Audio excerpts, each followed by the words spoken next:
Hello everyone, welcome to MS Academy. So in the last lecture, it was the introduction lecture of the gravitation, जिसमें हमने देखा introduction के साथ साथ कि आखिर कैपलर ने जो तीन ऑर्बिटरी मोशन के रिस्पेक्ट में लॉज दिए थे, तीनों लॉ को हमने डिस्कस किया। तीनों लॉ में पहला लॉ था लॉ ऑफ ऑर्बिट्स, जिसको हमने देखा कि उसने कैपलर ने ये बताया था कि all the planets move around the sun in an electrical orbit. दूसरा जो लॉ दिया था उसने ये बताया था कि जो प्लैनेट होते हैं वो इक्वल इंटरवल ऑफ टाइम में इक्वल एरिया स्वीप करते हैं।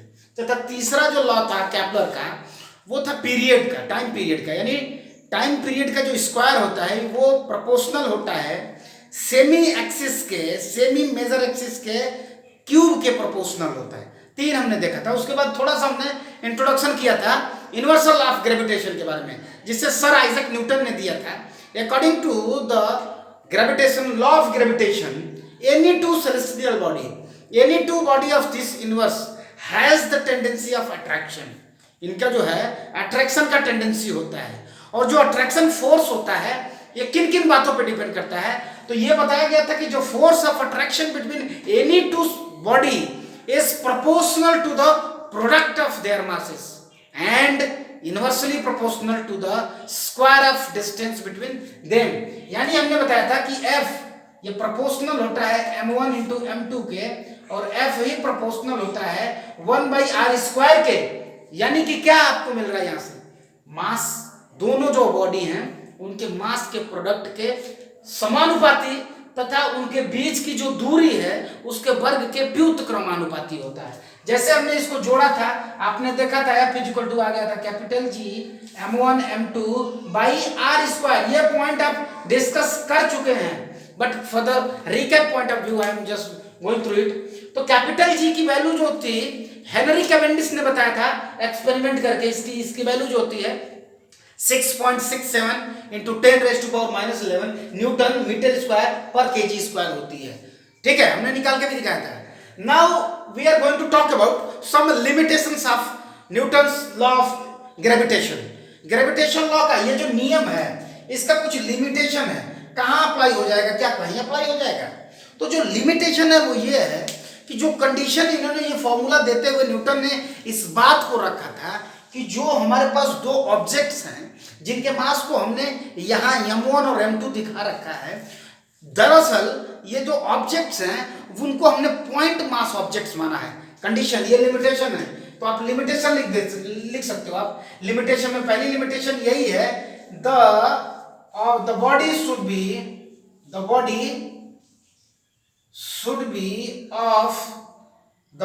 बी ऑफ ये जो है मास, कितना मास है, ये हमने पॉइंट में, the body should be of point mass. ठीक है, आप नोट कर लीजिए, the body should be of point mass. तो जो अब हमारी बात आ गई वो आ गई इस बात पे टिकी हुई है कि आखिर पॉइंट मास क्या है। तो पॉइंट मास क्या है उसको समझते हैं, फिर समझ जाएंगे। पॉइंट मास कहने का मतलब, सपोज करिए अपने पास बॉडी एक स्फेरिकल है। ठीक है, दो स्फेरिकल हमारे पास बॉडीज हैं, इनकी रेडियस r है, मान लीजिए ये r1 है, ये r2 है, जो भी है, इनके बीच की दूरी जो है कैपिटल R है। तो पॉइंट मास बोले तो मतलब क्या हुआ? पॉइंट मास का मतलब ये हुआ, यदि आपने इलेक्ट्रोस्टैटिक्स पढ़ा है, होपफुली आपने नहीं पढ़ा है, मैं इलेक्ट्रोस्टैटिक्स में मैं बताया हूं पॉइंट चार्ज क्या है, सेम कंसेप्ट यहां पे आता है, पॉइंट मास क्या है।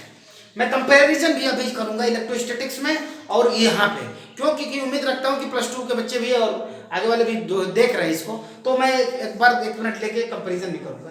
तो सपोज करिए दोनों की रेडियस r1 r2 है, उनके बीच की दूरी कैपिटल R है, जिसका स्क्वायर के व्युत्क्रमानुपाती है, इनवर्सली प्रोपोर्शनल है।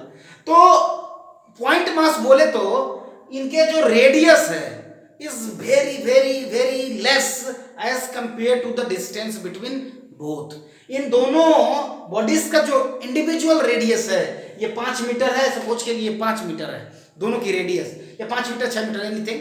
ठीक है, लेकिन जो बीच की जो इनकी दूरी है वो बहुत अधिक है as compare to the individual respect. यानी कि r1 is very very very less than capital R, and similarly r2 is also very very less than capital R। यानी कि जो दो ऑब्जेक्ट्स हम ले रहे हैं जिनके बीच में हम ये फोर्स अप्लाई करने वाले हैं, एक्चुअली वो ऑब्जेक्ट्स मास पॉइंट मास के होने चाहिए। पॉइंट मास बोले तो इनकी जो रेडियस है should be very less as compare to the distance between these. ठीक है, इनके बीच की जो दूरी है वो बहुत अधिक होनी चाहिए। सपोज करिए 5 मीटर है और इनके बीच की दूरी जो है ये है जो है कि 5000 किलोमीटर है, तो हुआ ना 5 metre 5000 kilometre. As compare to that it is negligible. So point is very simple and point mass is clear to you. हमने इलेक्ट्रोस्टैटिक्स में देखा था, जो इलेक्ट्रोस्टैटिक्स जो फोर्स होता है, कूलम्ब फोर्स जो होता है, कूलम्ब फोर्स क्या कहता है, F is equal to 1/4 pi epsilon naught Q1 Q2 upon R square. ये है आपका 1/4 pi epsilon naught Q1 Q2 by R square. तो हमने देखा था कि ये जो कूलम्ब फोर्स है ये कहाँ अप्लाई होता है, इसके लिमिटेशंस को हमने पढ़ा कि ये भी जो है पॉइंट चार्ज होने चाहिए। Q1 और Q2 क्या होने चाहिए, पॉइंट चार्ज, यानी कि इनकी जो साइज है वो इतनी छोटी होनी चाहिए कि इसकी इनकी साइज बहुत छोटी होनी चाहिए तुलना में कि इनके बीच की दूरी क्या है, यानी इनके बीच की दूरी आवेशों के चार्ज के बीच की दूरी के तुलना में इनका इंडिविजुअल जो रेडियस है वो बहुत छोटा होना चाहिए। सिमिलरली तो यहाँ पे जो है मास जो है, यहाँ पे जो है चार्ज पार्टिकल, यहाँ देखिए मास से रिप्लेस हो जा रहे हैं, दूरी तो डिस्टेंस ही है, और जो यहाँ का कांस्टेंट है 1/4 पाई एप्सिलॉन नॉट है, और यहाँ का कांस्टेंट क्या है, कैपिटल जी है।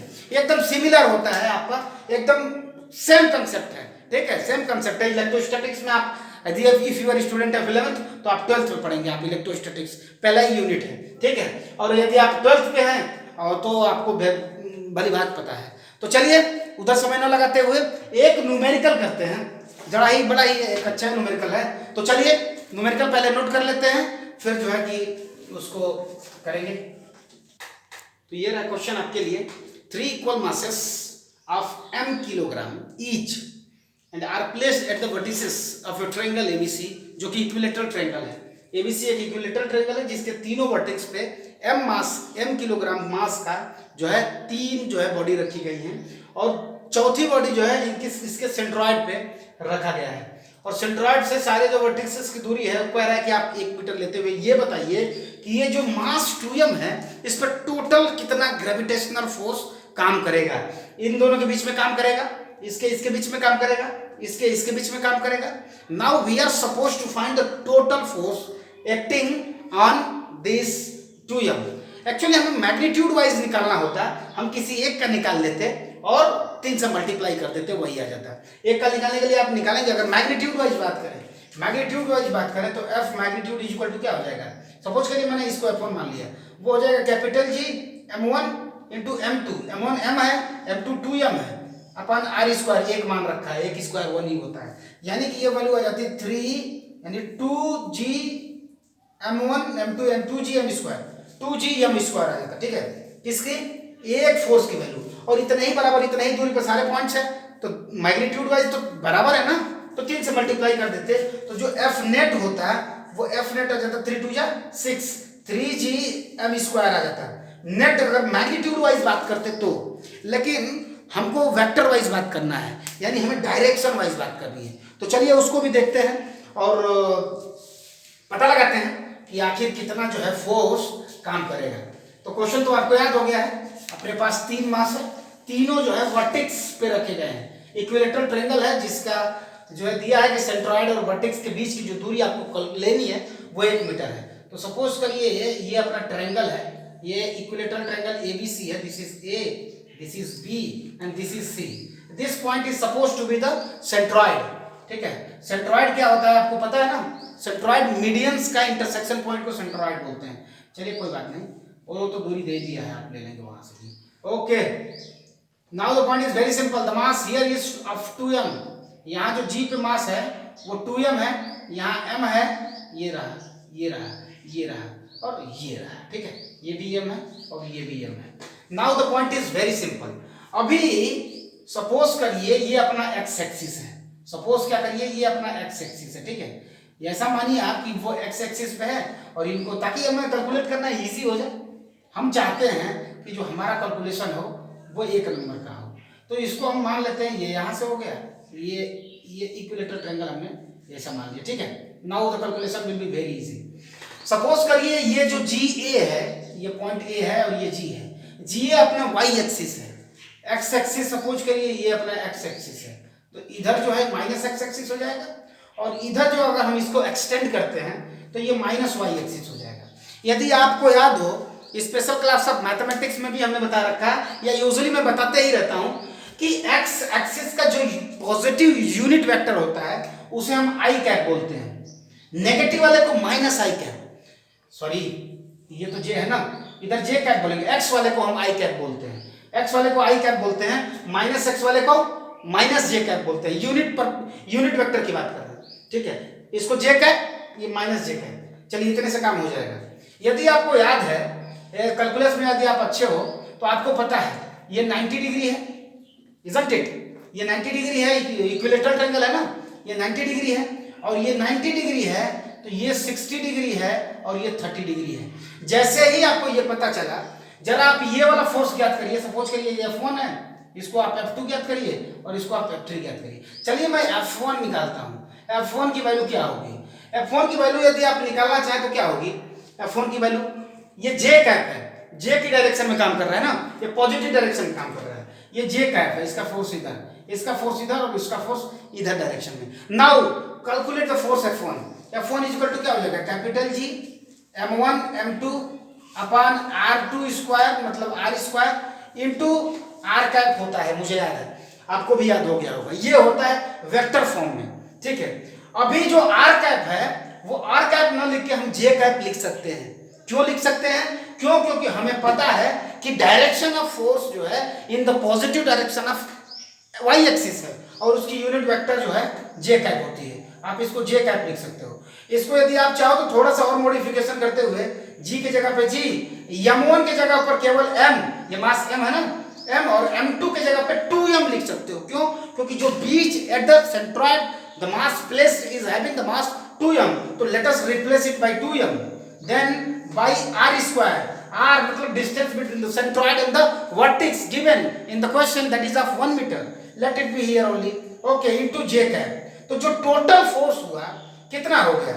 F1 जो नेट हो गया वो हो गया क्या? 2g m1 m2 m square हो जाएगा, ठीक है, हो जाएगा 2m स्क्वायर अपन, बस इतना ही हो जाएगा, अपन 1 लिखने का कोई मतलब नहीं है। तो ये फोर्स इंटू जे कैप, ये फोर्स रहा F1। उम्मीद है आप याद रखेंगे इसको, मैं मिटाने जा रहा हूं, ठीक है, 2g m स्क्वायर इंटू जे कैप। चलिए ये रहा अपना F1। इसी तरह से मैं F2 कैलकुलेट करता हूं, F2 कैलकुलेट करता हूं।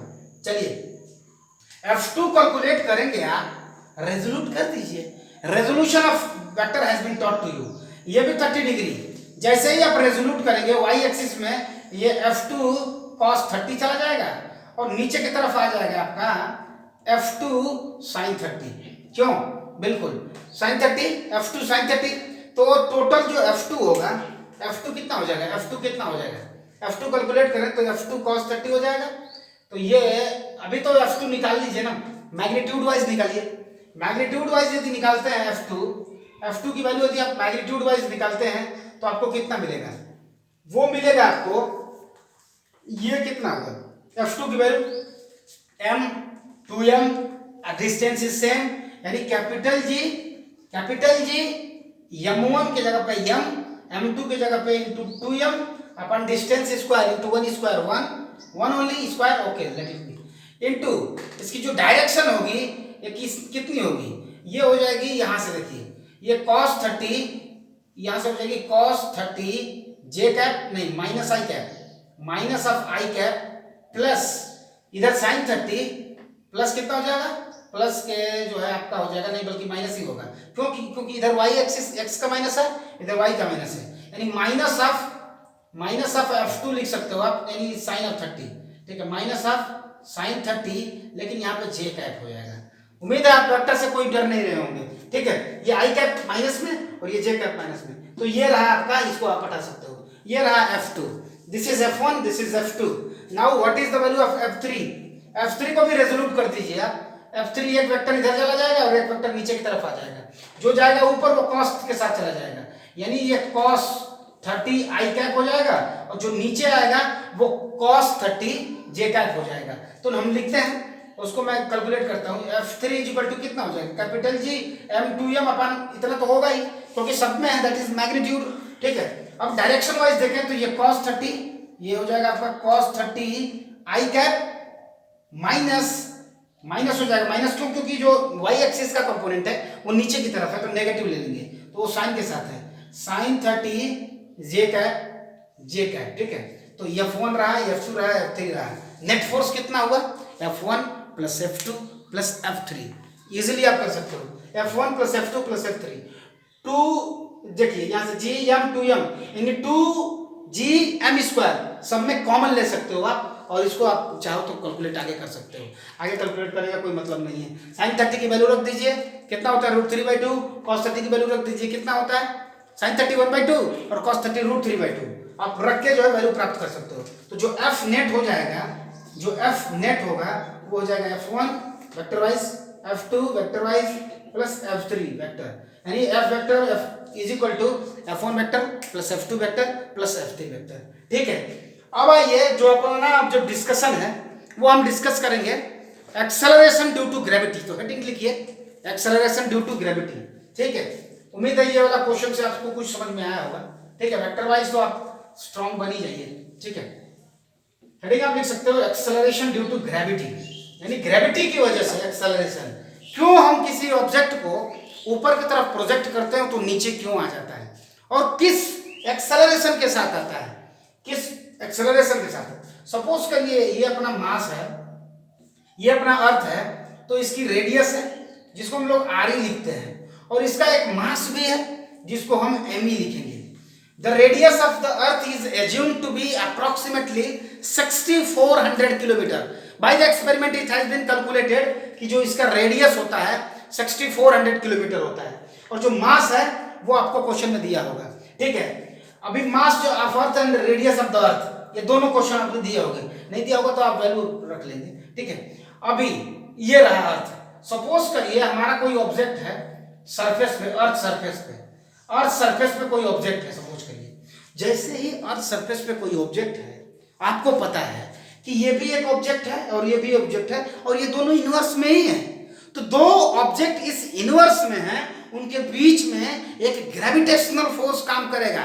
न्यूटन ने बताया था कि एक ग्रेविटेशनल फोर्स काम करता है, और जिसका मान F = capital G mass of first object into mass of second object upon distance between both. यदि आपको याद हो तो मैं बताता हूँ, capital G m1 × m2 upon r², यही होता है, यही फॉर्मूला है मैग्नीट्यूड वाइज। तो यानी हम F = कैपिटल G तो ठीक है, मास ऑफ जो हमारा ऑब्जेक्ट है इसको m मान लेते हैं, और मास ऑफ अर्थ को हम me मान लेते हैं, यानी capital G me upon r²। कितना दूर है, रेडियस ऑफ अर्थ के ही तो दूर है, यदि अर्थ सरफेस पे है तो ये रेडियस के बराबर है। ठीक है, अगर इससे भी कुछ ऊपर होता तो हम इसमें उतना ऊंचाई जोड़ लेते, क्यों, यस। तो अभी फिलहाल हम लोग इसको RE² लिखेंगे, कितना लिखेंगे RE²। तो ये रहा force, gravitational force on A mass of object small m which is lying at the surface of the earth, इतना ग्रेविटेशनल फोर्स काम कर रहा था। अच्छा, आप हमको ये बताइए, किसी ऑब्जेक्ट पे जो फोर्स लगता है, किसी ऑब्जेक्ट का जो फोर्स होता है उसको हम लोग क्या लिखते हैं, m×g। फोर्स जो है ग्रेविटी की वजह से जो फोर्स लगता है m×g लगता है। इसको इक्वेशन नंबर आप सेकंड एज्यूम करिए, और ये वाला जो है अभी इक्वेशन नंबर फर्स्ट एज्यूम करिए। This is equation number first and this is equation number second. From equation number first and second you see the left hand side of the both the equation is same, यानी left hand side दोनों ही समीकरण का बराबर है, यानी जब बायां पक्ष बराबर है तो दायां पक्ष भी बराबर होगा। Let us equate the right hand side from the both equation, यानी m×g = capital G me upon RE²। क्यों गलत है जी, बिल्कुल नहीं, यदि लेफ्ट हैंड साइड बराबर है तो राइट भी बराबर होगा, इक्वेशन यही कहता है। तो यहां से स्मॉल g निकालिए, स्मॉल g = ये स्मॉल m और ये स्मॉल m आपस में कैंसिल आउट, यानी क्या small g = capital G me upon RE²। The wonderful conclusion which we have been waiting for the last few hours. ठीक है, वो ये, इसको हम लोग बोलते हैं एक्सेलरेशन ड्यू टू ग्रेविटी, इसको बोलते हैं एक्सेलरेशन ड्यू टू ग्रेविटी। और जो इसकी यूनिट होती है वो होती है, कितना होती है, मीटर पर सेकेंड स्क्वायर, इसकी जो यूनिट होती है मीटर पर सेकेंड स्क्वायर होती है, ठीक है।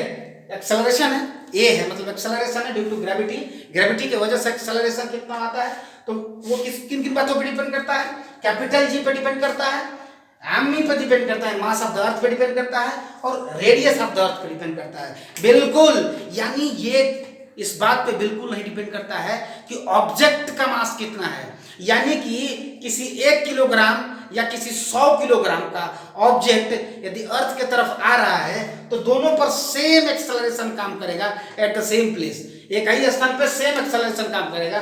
क्यों? क्योंकि मास ऑफ द अर्थ ये कांस्टेंट है, ये कांस्टेंट है, और मतलब ये कांस्टेंट है, ये कांस्टेंट है, यानी एक स्थान के लिए कैपिटल जी कांस्टेंट है, मास ऑफ द अर्थ, यानी कि जो स्मॉल जी है, ये पॉइंट नोट कर लीजिए आप, small g it is independent of the mass of the object, किसी ऑब्जेक्ट के मास पे ये डिपेंड नहीं करता है, यानी कि कोई 5 किलोग्राम का ऑब्जेक्ट है या कोई 500 किलोग्राम का ऑब्जेक्ट है, दोनों पर एक ही एक्सेलरेशन लगेगा।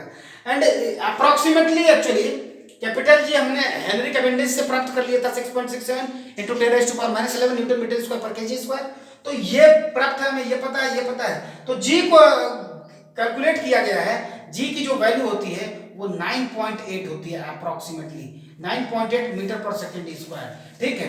यदि क्वेश्चन में जी की वैल्यू 10 रखने को दिया है तो 10 रख लेंगे, नहीं दिया है तो फिर हम 9.8 मीटर पर सेकेंड स्क्वायर किसी भी न्यूमेरिकल में रखते हैं, ठीक है। नहीं दिया तो हम लोग फॉर आवर कन्वीनियंस 10 रख लेते हैं, ठीक है। तो एक्सेलरेशन ड्यू टू ग्रेविटी क्या है, तो कोई पूछे एक्सेलरेशन ड्यू टू ग्रेविटी क्या है, तो ग्रेविटी, एक्सेलरेशन ऑफ ग्रेविटी वो एक्सेलरेशन है जो कोई ऑब्जेक्ट गेन करता है when it falls toward the earth surface, जब ये अर्थ सरफेस की तरफ आता है तो इसी एक्सेलरेशन के साथ वो नीचे की तरफ गिरता है। अब यहाँ पे दो कंडीशन हो गई, जो अपना जो ये वेरिएबल है स्मॉल जी, थोड़ा सा हम लोग डिफरेंस कर लेते हैं, ये स्मॉल जी है और वो कैपिटल जी है। स्मॉल जी और कैपिटल जी में क्या अंतर है? स्मॉल जी और कैपिटल जी में अंतर, बहुत बड़ा अंतर ये है कि जो स्मॉल जी है वो वेरिएबल है, ये बदलता रहता है, पोलर पे कुछ होगा, इक्वेटर पे कुछ होगा, यानी with the variation in the place ये वेरी करता है। जबकि जो कैपिटल जी है through out the universe same रहता है। यानी कोई कहे कि स्मॉल जी कैपिटल जी में क्या अंतर है, कैपिटल जी इज कांस्टेंट, ये नियतांक है, और ये क्या है, वेरिएबल है, याद रखिएगा, ठीक है। दोनों की यूनिट भी अलग अलग है, ठीक है। तो पॉइंट इज वेरी सिंपल, उम्मीद है आप याद रखेंगे। अभी जो हमारी दो केसेस है उसको हम करने जा रहे हैं, ठीक है। उसमें हम लोग ये देखेंगे कि यदि अपना जो पॉइंट है, अभी जो हमने केस देखा था वो ये देखा था यदि ये अर्थ सरफेस पे है तब के लिए, ठीक है। अब हम लोग देखते हैं यदि कोई ऑब्जेक्ट हमारा अर्थ सरफेस से h मीटर ऊंचाई पे है तो उस पे एक्सेलरेशन ड्यू टू ग्रेविटी कितना लगेगा। सपोज करिए ये अपना अर्थ है, रेडियस r हो गया, इसका मास m हो गया, ठीक है। अब यहाँ से h मीटर ऊंचाई पे जो है, अर्थ सरफेस से h मीटर की ऊंचाई पे कोई दूसरा ऑब्जेक्ट स्मॉल m का है, ठीक है। Now what will be the total radius, जो टोटल रेडियस है कितना हो जाएगा, difference between, distance between both the object कितना हो जाएगा, वो हो जाएगा re प्लस h हो जाएगा। क्यों? दोनों के बीच की दूरी कितनी हो जाएगी, re प्लस h। तो ग्रेविटेशन का जो लॉ है वो ये कहता है कि capital F is equal to small f, force F is equal to capital G m1 मतलब स्मॉल m, m2 मतलब me इंटू r स्क्वायर। अब r स्क्वायर कितना हो गया, वो हो गया आपका re प्लस h का होल स्क्वायर हो गया।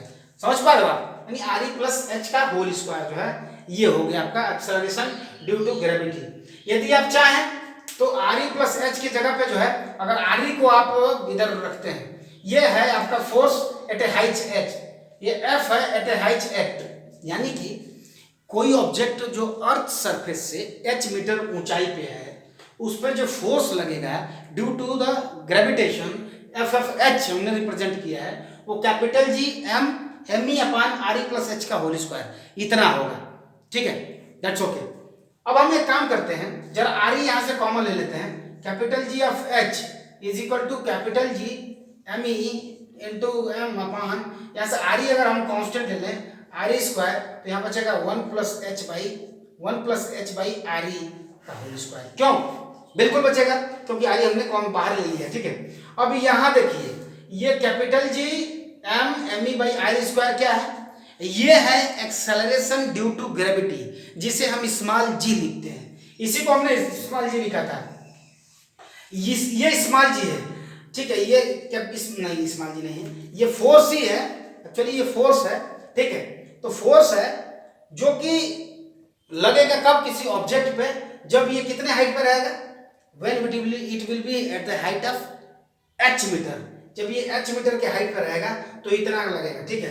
अब आप एक काम करिए, बाई अगर m कर देते हैं, यदि मास से डिवाइड कर देते हैं, ठीक है, मास से जैसे ही आप डिवाइड कर देंगे, यहाँ मास से आप डिवाइड कर देंगे तो आपको क्या मिल जाएगा, एक्सेलरेशन मिल जाएगा, ठीक है। फोर्स अपॉन मास ही एक्सेलरेशन होता है। तो यहाँ से ये रहा, ये आपका g ऑफ h है, इसको आप लिख सकते हैं g at a height h, यानी acceleration due to gravity at a height h। तो आप लिख सकते हो इसको f ऑफ मतलब g ऑफ h लिख सकते हो, g ऑफ h, क्योंकि f बाई m को g लिखते हैं, ठीक है, यानी एक्सेलरेशन, फोर्स अपॉन मास को एक्सेलरेशन लिखते हैं। तो g ऑफ h कितना हो जाएगा, तो g ऑफ h हो जाएगा capital G m e by r square को स्मॉल g लिखते हैं। क्यों, capital G m e by r square को आप स्मॉल g लिखते हो, स्मॉल g अपॉन ये है आपका 1 plus h upon r e का होल स्क्वायर। क्यों, बिल्कुल है। इसको जरा आप ऊपर ले जाइए, थोड़ा सा कैलकुलस वाला पोर्शन है, आप कैलकुलेशन वाला पोर्शन है, आप समझ लीजिएगा। Small g 1 plus small h upon r e, जैसे ही पावर को ऊपर से नीचे ले जाते हैं या नीचे से ऊपर ले जाते हैं, पावर की जो साइन है वो चेंज हो जाती है। यहाँ +2 है, ऊपर जाके -2 हो जाएगी, यहाँ ऊपर रहता तो नीचे आता तो -2 हो जाता। चलिए यहाँ -2 हो जाएगा। अब जो है इसको बाइनोमियल थ्योरम से जब इसको आप एक्सपेंड करेंगे, when binomial theorem will be applied, तो क्या होता है, ये जो पावर होता है वो टर्म में मल्टीप्लाई हो जाता है। दो टर्म की यदि बात करें तो होता है 1 प्लस nx, 1 प्लस nx होता है, यानी 1 प्लस x की पावर n हो, जब इसको हम एक्सपेंड करते हैं तो 1 प्लस nx हो जाता है। दो टर्म की बात कर रहा हूं मैं, 1 प्लस nx हो जाता है, ठीक है। तो जैसे ही आप इसको खोलेंगे तो ये हो जाएगा स्मॉल g इन ब्रैकेट 1 प्लस nx के मतलब -2h अपॉन re, ठीक है। ये रहा आपका g at a height h, यानी small g at a height h will be equal to g, ये जैसे आप खोलेंगे ये मिल जाएगा 1 minus 2h upon re, 2h upon re, यानी कि ये इक्वेशन क्या बताता है, जैसे ही आप अर्थ सरफेस से ऊपर जाते हैं, ऊपर बढ़ते जाते हैं, एक्सेलरेशन ड्यू टू ग्रेविटी, ये वाला टर्म यदि जीरो रहे, ये वाला यदि हाइट जीरो हो, एट हाइट जीरो का मतलब at the earth surface, height zero होने का मतलब अर्थ सरफेस पे तो जीरो रहेगा, तो कैपिटल जी, ये जी और ये जी बराबर होगा, यानी कि एक्सेलरेशन ड्यू टू ग्रेविटी वो जी के बराबर ही होगा। लेकिन जैसे ही हम हाइट एच पे चढ़ जाते हैं, हाइट एच, ग्रेविटी के लिए एक्सेलरेशन जो है वो घट जाता है। यानी कि कोई पूछे यदि आपसे acceleration due to gravity on moving on above the earth surface क्या होता है, तो आपको ये कहना है कि on moving above the earth surface, जैसे ही हम अर्थ सरफेस के ऊपर जाते हैं एक्सेलरेशन ड्यू टू ग्रेविटी घटता जाता है। सपोज करिए आप एच की वैल्यू कुछ भी रख लीजिए, ये एक में से तो घट ही गया ना, जब सब्ट्रैक्ट हुआ यानी कि जी ऑफ एच की वैल्यू जी से कम हो गई, यानी कि जो अर्थ सरफेस पे एक्सेलरेशन ड्यू टू ग्रेविटी लग रहा है स्मॉल जी है, उसकी वैल्यू जैसे ही हम ऊपर की तरफ जा रहे हैं घटती जा रही है, ठीक है। तो ये पॉइंट रहा जो बड़ा ही सिंपल रहा, लेकिन थोड़ा सा कैलकुलेटिव था। उम्मीद है आपको ये बिल्कुल पसंद आया होगा। तो आज का हमने इस सेशन में क्या देखा, इस सेशन में हमने देखा एक न्यूमेरिकल लगाया, कैपिटल जी स्मॉल जी में स्मॉल जी को हमने डिस्कस किया। स्मॉल जी क्या है, तो स्मॉल जी एक एक्सेलरेशन है जो किसी पिंड पर अर्थ द्वारा लगाया जाता है, ठीक है। जो कोई ऑब्जेक्ट जो है अर्थ की तरफ फॉल करता है या अर्थ पे है तो एक फोर्स लगाता है जिसका मान एफ इंटू स्मॉल जी होता है। उसी स्मॉल जी को हमने बताया कि ये एक्सेलरेशन ड्यू टू ग्रेविटी है, जिसकी यूनिट न्यूटन मीटर स्क्वायर होती है, नहीं सॉरी मीटर पर सेकेंड स्क्वायर होती है। तथा हमने साथ ही साथ देखा कि g की वैल्यू तो g होती है 9.8 एट द अर्थ सरफेस, ठीक है। ये वेरिएबल होता है, कैपिटल जी कांस्टेंट होता है। यदि हम अर्थ सरफेस से h हाइट पे उठ जाएं कुछ हाइट पे उठ जाएं, तब एक्सेलरेशन क्या होगा, तो वहां पे हमने ये एक्सप्रेशन गेन किया है, यानी G of H is equal to small G in bracket 1 minus 2h upon R E, यानी कि जैसे ही हाइट बढ़ती जाएगी एक्सेलरेशन ड्यू टू ग्रेविटी घटता जाएगा, यानी कि अर्थ सरफेस से हम ऊपर जितना ही बढ़ते जाएंगे एक्सेलरेशन ड्यू टू ग्रेविटी घटती जाएगी, यानी अर्थ सरफेस के कंपैरिजन में घटती जाएगी। नेक्स्ट सेशन में हम लोग देखने वाले हैं कि जैसे हम h हाइट पे ऊपर गए हैं वैसे ही अब हम h हाइट पे नीचे जाएंगे, यानी कि यदि हम d डेप्थ पर नीचे जाएं तो एक्सेलरेशन ड्यू टू ग्रेविटी में क्या डिफरेंस आने वाला है, ये हम लोग देखेंगे कि आखिरकार जो इधर घट रहा था क्या नीचे जाने पर एक्सेलरेशन बढ़ता है, अर्थ के अंदर जाए तो एक्सेलरेशन बढ़ता है या घटता है, तथा साथ ही साथ हम लोग चर्चा करेंगे ग्रेविटेशनल पोटेंशियल की, ग्रेविटेशनल पोटेंशियल क्या है, और यदि टाइम परमिट किया तो स्टेप वेलोसिटी के बारे में भी डिस्कस करेंगे इन द नेक्स्ट सेशन। ठीक है, तो बने रहिए आप एमएस एकेडमी में। आज का ये दूसरा सेशन रहा, कल शाम को 6 बजे हम लोग तीसरा सेशन लेके मिलेंगे। सो तब तक के लिए दीजिए इजाजत, थैंक यू।